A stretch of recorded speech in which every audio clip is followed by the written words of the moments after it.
News पर आज चर्चा इस बात को लेकर होगी कि वक्फ पर आखिर लोगों का नजरिया क्या है।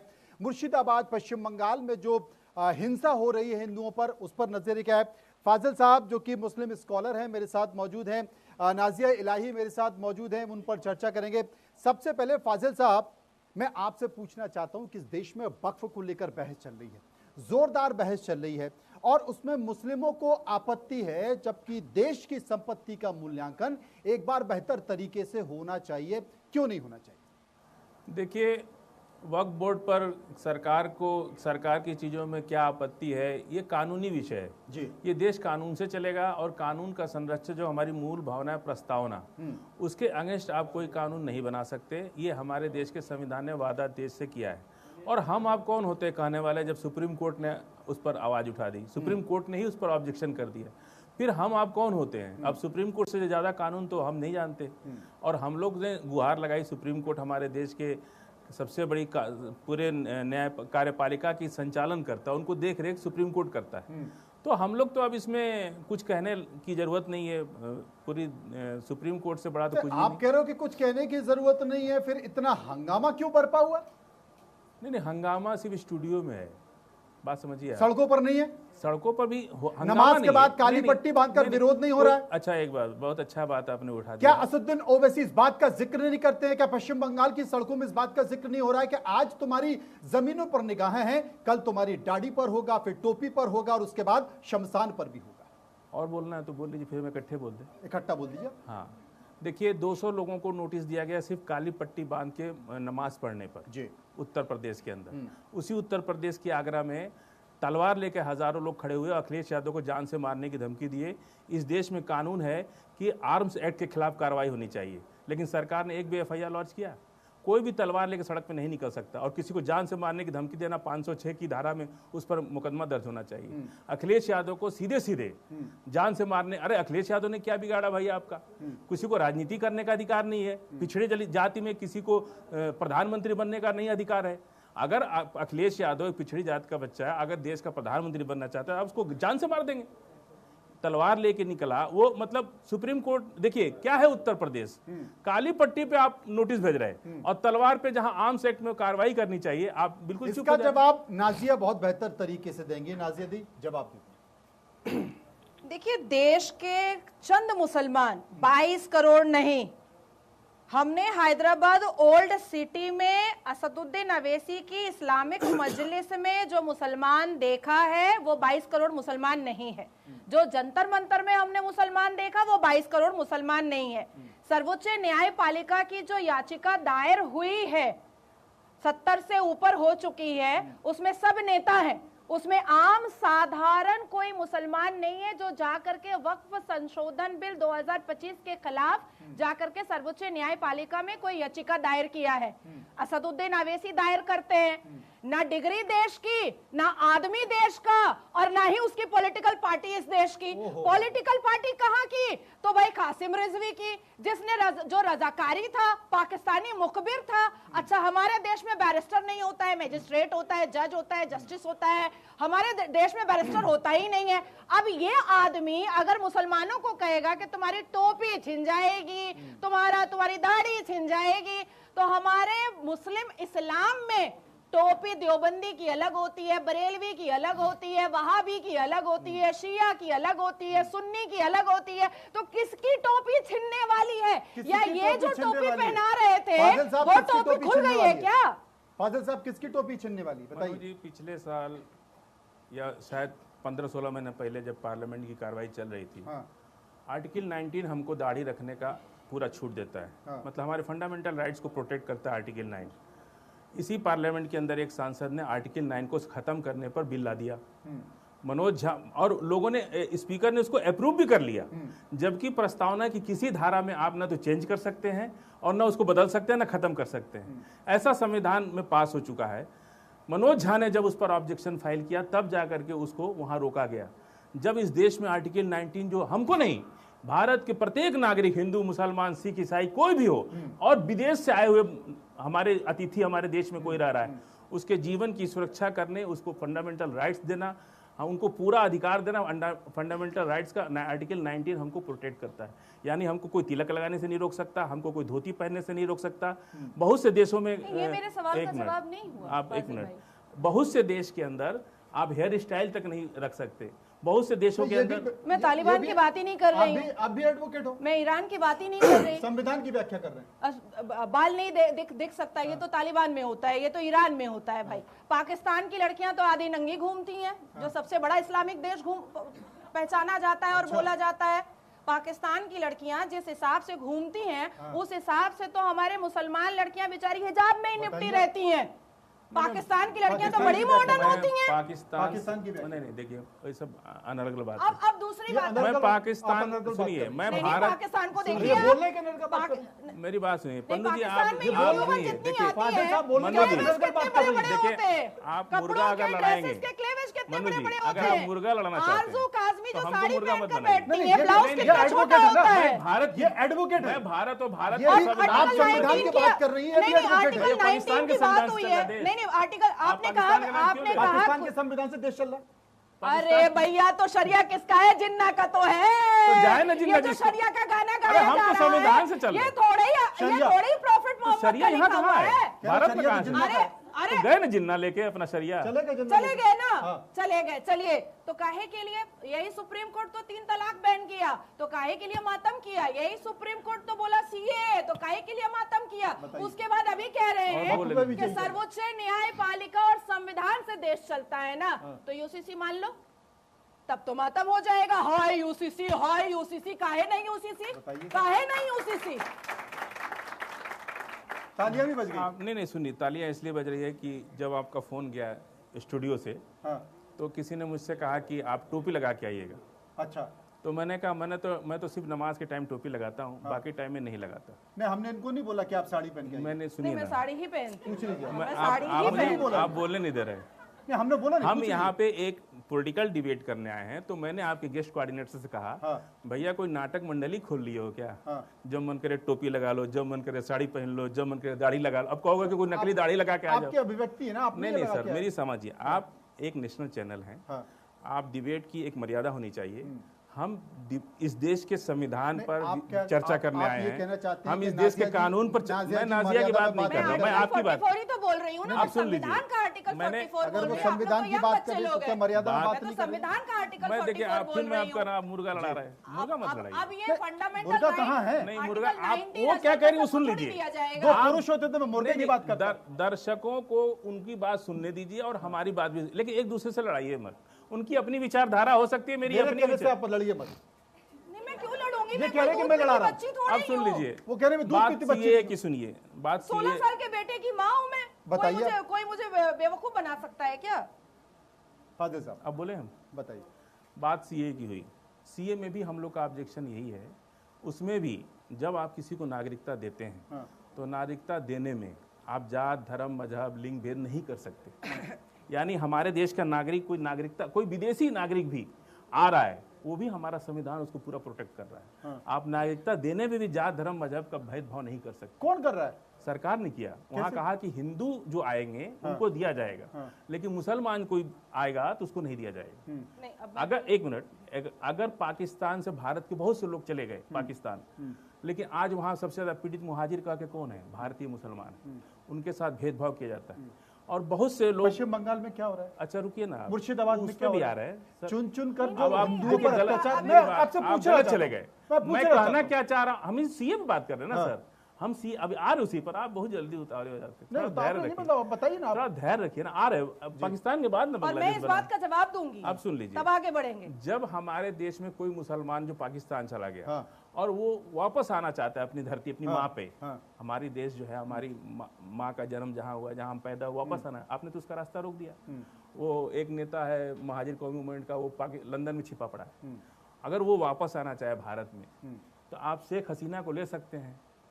सीए पास है ना, शेख हसीना को क्यों ले लिए? नहीं, शेख हसीना को लिया नहीं, वही बात हो गई। शेख हसीना को अगर कोई थोड़ी लिया हुआ है सर, उनको शरण दी हुई है, दे सकते हैं। तस्लीमा और पड़ोसी मुल्क के कारण शरण।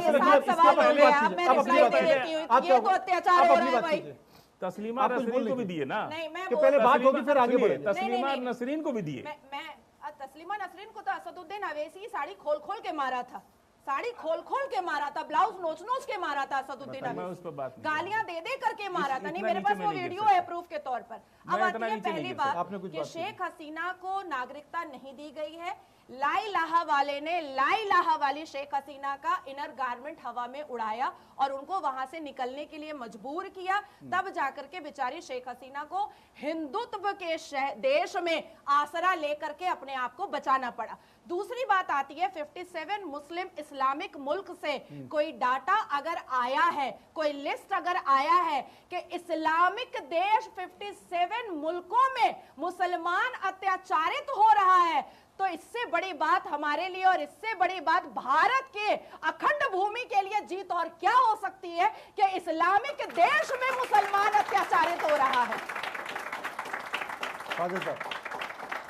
देखिए, जब हम परिवार में रहते हैं तो भाई भाई में भी झगड़ा होता है, अच्छा, गोलियां भी चलती हैं। हाँ। यही परिवार की यही पहचान होती है। इससे मतलब नहीं है कि कौन क्या करता है। नहीं फाजिल मतलब हमारे देश में हम बार बार बात करते हैं भारत की, तो आप लोग चले जाते हैं पाकिस्तान, बांग्लादेश। हम तो किसी अरे भाई, मुसलमान हम को मुहाजिर नहीं बोलते हैं। मुनीर साहब ने क्या कहा? वहाँ मुहाजिर क्यों बोला जा रहा है? पाकिस्तान के सेना प्रमुख मुनीर ने क्या कहा? टू नेशन थ्योरी का जिक्र वो कर रहे हैं, हिंदुओं पर लगातार अत्याचार हो रहे हैं। आप भाई भाई की बात करते हो? कहाँ के भाई भाई? कहाँ के भाई? पाकिस्तान की बात कर रहा हूँ। हम पाकिस्तान की बात ही नहीं कर रहे। आपने कहा ना, मैं पाकिस्तान की तो बात ही नहीं, मैं भारत की बात कर रहा हूँ। मैं सिवाय भारत के मेरी एक ही नजर है, अर्जुन की तरह। अच्छा। मैं भारत देखता हूँ और भारत का संविधान देखता हूँ। मुझे कोई गाली देता है, सुन लीजिए, तो मैं गाली नहीं देता हूँ, मैं थाना में शिकायत करता हूँ उसकी। मेरा नेचर है ये। हम भारत के संविधान के प्रति वचनबद्ध हैं, कर्म है मेरा, और भारत की आस्था है मेरी, मेरा देश है भारत। मैं भारत के अलावा किसी के बारे में नहीं सोचता। न्यायपालिका की बातों को मान लीजिए, अगर वक्फ पर अगर संसद में कानून बनना है तो क्या है, जमीनों का अगर लेखा जोखा, न्यायपालिका ने तो स्टे किया है। अरे भाई, तो उससे पहले तो विरोध हो गया ना। नहीं, स्टे नहीं हुआ है, कुछ बातों पे हुआ है ना कि भाई सदस्यों को की डिमांड है हम लोग की। अगर सरकार भी उसको खत्म कर दे तो हम लोग कहाँ बुरा मान रहे हैं। सबसे पहली बात के संशोधन जितने भी सेक्शंस के हुए हैं उस पर किसी भी तरीके का कोई स्टे नहीं हुआ है। सबसे पहली बात, जजमेंट बार बार उठा करके देखा जाए, जजमेंट में लेकर के भी आई हूँ हार्ड कॉपी। दूसरी बात कि डी नोटिफाइड और अपॉइंटमेंट पर रोक लगाई गई है कि जब तक 5 मई को दोबारा चर्चा नहीं होगी सर्वोच्च न्यायपालिका के चीफ जस्टिस ऑफ भारत के बेंच पर, तब तक इसको नहीं किया जाए। अब आती है तीसरी सबसे महत्वपूर्ण बात कि अमित शाह भाई जी ने लोकतंत्र के मंदिर में लोकसभा और राज्यसभा में दोनों जगह कह दिया था कि डी नोटिफाइड करना और अपॉइंटमेंट देना is not an easy game. इस पर बहुत लंबा प्रोसेस और प्रोसीजर है जिसमें एक समय लगेगा। नहीं अभी और इम्पोर्टेंट बात है। दूसरी बात आती है कि 2 हिंदुओं को नहीं रखना है वक्फ बोर्ड की कमेटी में। बहुत अच्छी बात है भाई, हो सकता है जज्बात है, हिंदुओं से नफरत है, दिखाई दे रहा है, चलो किसी बहाने हिजाब तो खुला, लेकिन 2 मुसलमान अच्छा जहानत रखने वाला अक्लमंद वकील नहीं मिला। सारे के सारे हिंदू वकील जा रहे हैं और कह रहे हैं कि हिंदू नहीं रखेंगे, तो 2 अच्छा मुसलमान वकील भी बना लेते वक्फ बोर्ड के पैसे से। बताइए। देखिए मनु जी, मुझे बहुत बुरा लगता है जब हम लोग हिंदू मुसलमान पे डिबेट करते हैं। लीजिए, नहीं बता रहे आप, ये तो विक्टिम कार्ड पूरा देश हिंदू मुसलमान हो रहा है। सुन लीजिए, मुंशी प्रेमचंद ने ईदगाह लिखा। अच्छा। मुंशी प्रेमचंद, इस भारत की संस्कृति को समझिए। मुंशी प्रेमचंद ने ईदगाह नॉवेल लिखी, मुसलमानों से रिलेटेड थी। और डॉक्टर चड्ढा की कहानी मुंशी प्रेमचंद ने लिखी, जो एक गरीब और एक अमीर से रिलेटेड थी।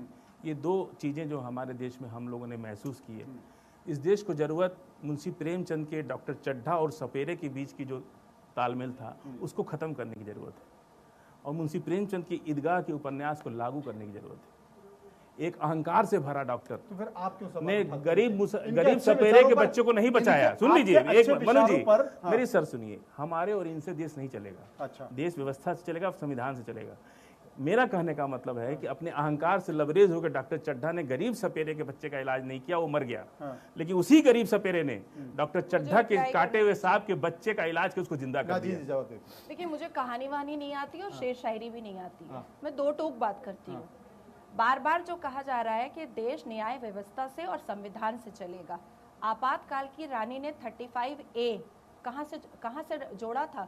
क्या सब बच्चों सुनो, ये जो आप संविधान पढ़ते हो 34, 35, 31 सारे आर्टिकल्स हैं, फंडामेंटल राइट्स के हैं। आर्टिकल 12 से लेकर के चैप्टर 3 पर जाइएगा, आर्टिकल 35 तक आपके फंडामेंटल राइट दिखाई देते हैं। क्या 35 के नीचे 35A दिखाई देता है जो जम्मू एंड कश्मीर में लगा था? नहीं, चोरी से छुपाया गया, आखिरी पन्ने पे दिखाया गया। तो ये तो संविधान के साथ हुआ है, इतना बड़ा छेड़छाड़ मेरे भीमराव अंबेडकर जी के संविधान के साथ। और मुझे लोग ये बता रहे हैं 3 तलाक मामले में all India Muslim personal law board आकर के शरिया बताता पूरा हुआ था, नहीं तब तक 3 आकर तलाक के चले कुरान बताता था। कश्मीर वाले तब पे बात कर मैंने लेते हैं। तब मैंने कुरान खोल करके सर्वोच्च न्यायपालिका को बताया कि सूरे अत-तलाक में जाइए, तलाक जिस घर में होता है उस घर में फरिश्ते की आमद नहीं होती है, शैतान खुश होता है। एक चीज बताइए नाजिया जी, आप कुरान भी साथ में लेकर वो भी तर्जुमा वाला कुरान भी साथ में लेकर चल रही है, फिर ऐसी क्या तकलीफ है कि फाजिल साहब या फाजिल साहब से संबंधित जितने भी मुस्लिम स्कॉलर हैं आप उनकी हर बात पर नहीं। काट रखती? फाजिल साहब मेरे बड़े हैं, हाँ। मेरे पिता स्वरूप है, हाँ। मैं पैर छू करके आशीर्वाद ले लूंगी। हाँ। बात सिर्फ इतनी सी है कि जब देश में संविधान है जी, तो फिर मुसलमानों के पर्सनल लॉ बोर्ड की जरूरत क्या है? तो फिर जैन भी बनाए अपना पर्सनल लॉ बोर्ड, तो हिंदू भी तमाम बनाए मुस्लिम अपना स्कॉलर्स पर्सनल लॉ बात का बोर्ड। जिक्र करते हैं कि दूसरी बात- नाजिया अपनी सस्ती लोकप्रियता पाने के लिए इस तरह का जिक्र करती हैं। ए भाई, मत वो यहाँ- बुलाइए मुझे। हाँ, वो यहाँ मत रहती नहीं बुलाइए। है, यहाँ पर रहती नहीं है और दिल्ली में रहती नहीं है और तमाम बड़ी बड़ी बातें करती रहती ओ, है। कल ही मुझे कहा जा रहा है, MIM के प्रवक्ता ने कहा हाँ। ये इतनी बड़ी झूठी है, ये रहती दिल्ली में है और बोलती कलकत्ता में है, इसलिए मैं आज बोर्डिंग पास लेकर आई कि मेरा घर, मेरा चैम्बर, मेरा पूरा परिवार सब कलकत्ते का है। मैं कलकत्ते में रहती हूँ, मैं दिल्ली आती हूँ अपने न्यायपालिका केसेस के लिए आती आप हूँ। हिंदू राष्ट्र की वकालत करती हैं? ना भैया, मैं देखिए संविधान की वकालत करती हूँ। हाँ। मैं संविधान की वकालत करती हूँ और संविधान की वकालत करके मैंने मुसलमान बेटियों को 3 तलाक से बरी करवाया। मेरी दूसरी याचिका पॉलीगेमी और हलाला पर है जो सर्वोच्च न्यायपालिका में लगी हुई है। जितनी कुप्रथाएं हैं, हलाला से क्या तकलीफ है आपको? एक इम्पोर्टेंट बात, असदुद्दीन अवैसी की हैदराबाद ओल्ड सिटी में जो इस्लामिक मजलिस हुई वक्फ बोर्ड संशोधन बिल के खिलाफ जी, क्या मंच पर एक भी औरत थी? महिलाओं की औकात असदुद्दीन अवैसी रोज बताता है। आपके घर में आपके माता पिता कभी प्यूबर्टी की बात करते हैं?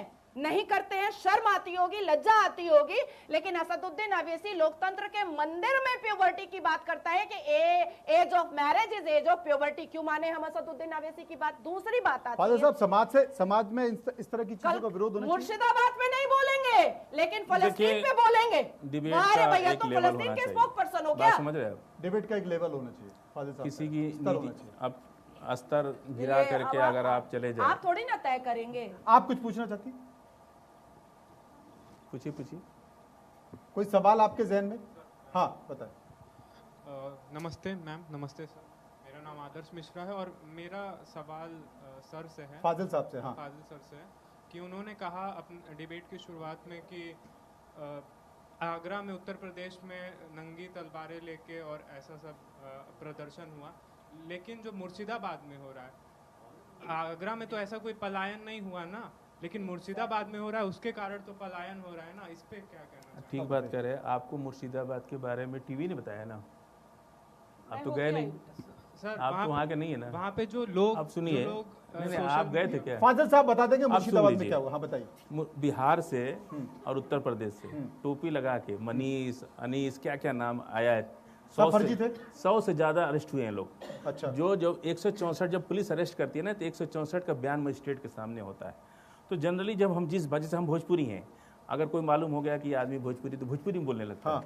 वहाँ पे एक भी आदमी बंगला नहीं बोल रहा था, सब हिंदी बोल रहे थे और सबकी शिनाख्त हुई तो सब उत्तर प्रदेश बिहार से निकले और नाम हिंदू का था, टोपी लगा के जाके वहाँ दंगा कर रहे। बाकायदा कहने का मतलब मेरी बात है सुनिए। जो बात ममता बनर्जी और ने ये कही बात है सुनिए, कि बीजेपी और अब बीएसएफ राम की रहीम साजिश की है बात वही है। अब सुनिए, राम रहीम को जब सजा हुई तो 3 शहर को तबाह कर दिया।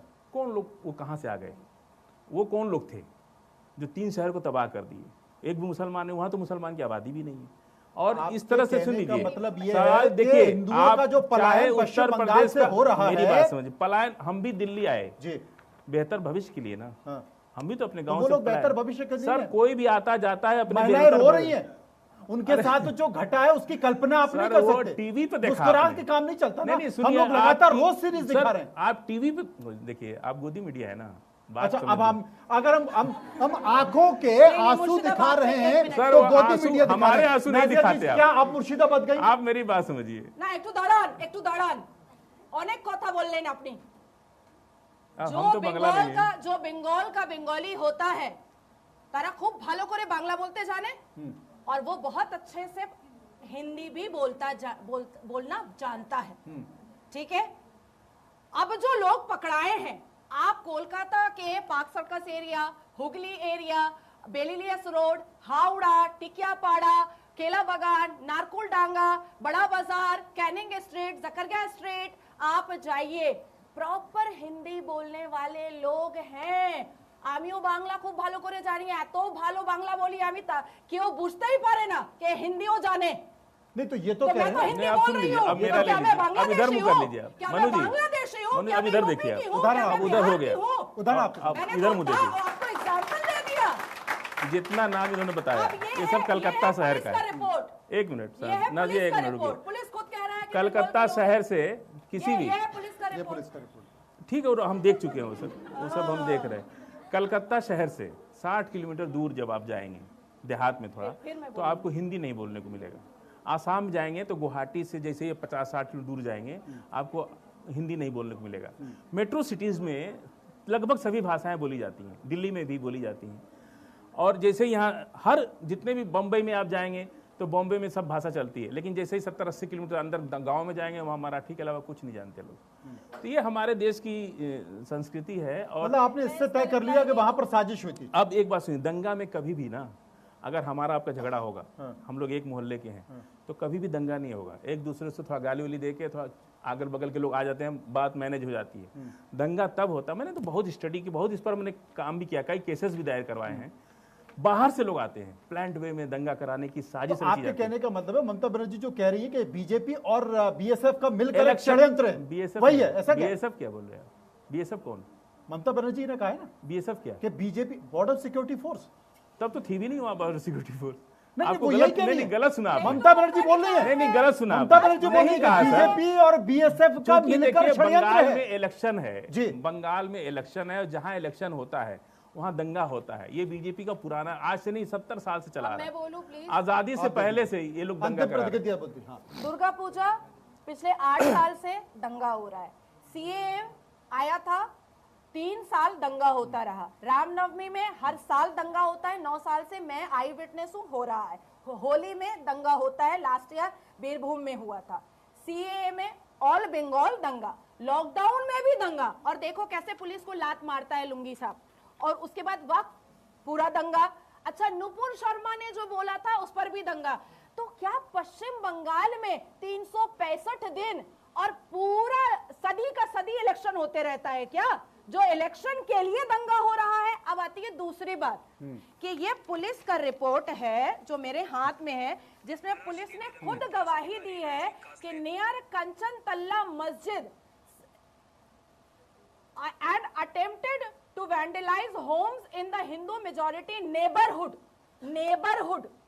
ये पुलिस का रिपोर्ट है, हाँ जी साहब, ये पुलिस का रिपोर्ट सबूत है। लेकर आइए पूरी तैयारी के अभी साथ। तो उसमें FIR लाजू है, अब हो गया, अभी तो लीजिए पर्चे भैया। भी नहीं कटे, और रिपोर्ट कहाँ से आ जाएगी जब चार्जशीट ये सबमिट भी भाई, फर्जी है। पुलिस का रिपोर्ट है, ये भी फर्जी आपको है। मालूम है चार्जशीट जावेद कितने शमीम ने लेवल लिया है। पे सबमिट की जाती है? 6 IPS पर्चे ऑफिसर करते जावेद हैं शमीम उसमें। ने। एक प्राइमा फेसी होती है, फिर कौन को एक मतलब पूरा एक FIR तो दर्ज होती जेल है के अंदर रहने पर भी नहीं FIR में कोई FIR एक्यूज हो साबित चुका नहीं है, हो सकता। 164 का आपने statement हो- एक झटके में बता दिया मेरी बात कि वो समझिए। साजिश है, सुन लीजिए, और अब आप कह रहे हैं कि ये चार्जशीट सब चीजें कितना टाइम अगर कोई लगता है आकर उसमें? के अब टीवी पे चार्जशीट दिखावे में कि तो साहब ये दिखाओ वो दिखाओ, ये तो हम सब फर्जीवाड़ा है। सब फर्जी रहता है। अपने अपने हिसाब से पार्टियां वाले अपना अपना बना लेते हैं। साहब अभी तो आईओ उसमें हुआ है, कन्हैया अभी का वो गला जांच। रेता गया, वो भी तो फर्जीवाड़ा ही था। अब बोलिए, अब हम बोले हत्या हुई, वो भी तो जयपुर में फर्जीवाड़ा ही रैगर था। रैगर ने एक इस मुसलमान देश की एक हत्या करके बेटी वीडियो नुपुर बनाया शर्मा था। का मुंह बंद कर जब ये दिया गया, यही वो भी इसीलिए तो मुझे हिंदू फर्जीवाड़ा ही मुसलमान में था। दिक्कत होती है कि जब आप कन्हैया का नाम लेंगे तो हम रैगर का नाम लेंगे। मेरे लिए कन्हैया और रैगर दोनों बराबर हैं, दोनों बराबर हैं इनके लिए। गलत को गलत कहिए। रैगर ने एक 80 साल के बुजुर्ग को हत्या करके उसका वीडियो बना के डाला था, आज भी जेल में है वो, मैं सजा तो- काट रहा है, आजीवन कारावास की सजा हुई है उसको। मैं तो रैगर जो अरे है, फाजिल भाई, तो आप जब कन्हैया की बात ये तो अपराध है ना जी। इसी को रोकने के लिए तो मोदी जी को हम 14 में लाए थे। 70 साल से हम कांग्रेस पर भरोसा करके लाए, लेकिन जब रैगर जैसी घटनाएं हो रही है, फिर मोदी जी का क्या काम है देश के अंदर? नहीं, फिर क्यों मोदी जी हैं? अरे फिर सुनिए तो ना, पहले वाले ही अरे ठीक थे, फाजिल भाई, फिर पहले वाले ही गुस्सा हो ठीक गया थे। फाजिल जी। अगर आपकी सरकार में और आप वोट मांग रहे कन्हैया की हत्या पर, प्रधानमंत्री जाके वहां कन्हैया की हत्या पर वोट मांग रहे, इससे बड़ी शर्म की बात क्या हो सबसे बड़ी सकती है? शर्म की बात। नहीं, नहीं, कि देखिए, आपके राज्य में हत्या हुई समय का मैं और जवाब आप उसके जल्दी लाश से पर वोट मांग रहे हैं। समय कम है, जल्दी रैगर बताओ। रैगर की हत्या हुई, रैगर के नाम पर वोट मांग रहे मुसलमानों हैं। की भाई साहब, community में कन्हैया से मजलूम हमारा गुस्सा भी बहुत आता उतना ही है। प्यार है। देखिए ऐसा है कि मुझे ना समझाया जाए कि गंगा जमनी तहजीब क्या होती है या हिंदू मुसलमान से प्यार क्या होता है। मैं 5 वक्त नमाज नहीं, हम पढ़ती तो हूँ। इस एक मिनट, संस्कृति अभी के मैं लिए आपके लड़ते बीच में रहेंगे। नहीं बोलती हूँ, हम आप मेरे भारत बीच में के बोल देते हैं। एकता के ये लिए बहुत हमेशा गलत है, लड़ते रहेंगे। ये बहुत गलत चाहे है। मैं आपके तलवार बीच के में नहीं निशाने पर बोलती हूँ, है, बहुत चाहे तेज आवाज तोप के मेरी मुहाने भी है। पर है। हम भारत की बहुत एक जाति तेज के लिए, आवाज मेरी भारत भी की है। एकता के लिए, भारत की हिंदू मुसलमान सिख लीजिए, ईसाई लीजिए जैसी रुद्राक्ष पहन एकता के के लिए दिखाइए तो, हमेशा हम लीजिए। लड़ते ये रहेंगे। रुद्राक्ष पहन लीजिए। रुद्राक्ष पहन करके दिखाइए, दिखाइए गंगा जमनी तहजीब, दिखाइए, रुद्राक्ष दिखाइए, ये सब नौटंकी दिखाइए करें। गंगा जब मैं जमनी टोपी नहीं तहजीब, पहना, दिखाइए। जब मैं टोपी नहीं पहना तो मैं ये क्यों जब ये पहनूंगा? टोपी नहीं पहने तो रुद्राक्ष क्यों भाई पहनेंगे? ये मंच मेरे नौटंकी करने का नहीं ये है। मंच नौटंकी ये करने का नौटंकी नहीं, इनका मंच ये नहीं है, कहना है। ये हम लेकिन अगर डिबेट इतना कर ही रहे है हैं। तो रुद्राक्ष डिबेट पहन के ही हो रहा बताइए है। तमाम डिबेट है। बातों के साथ असलियत साथ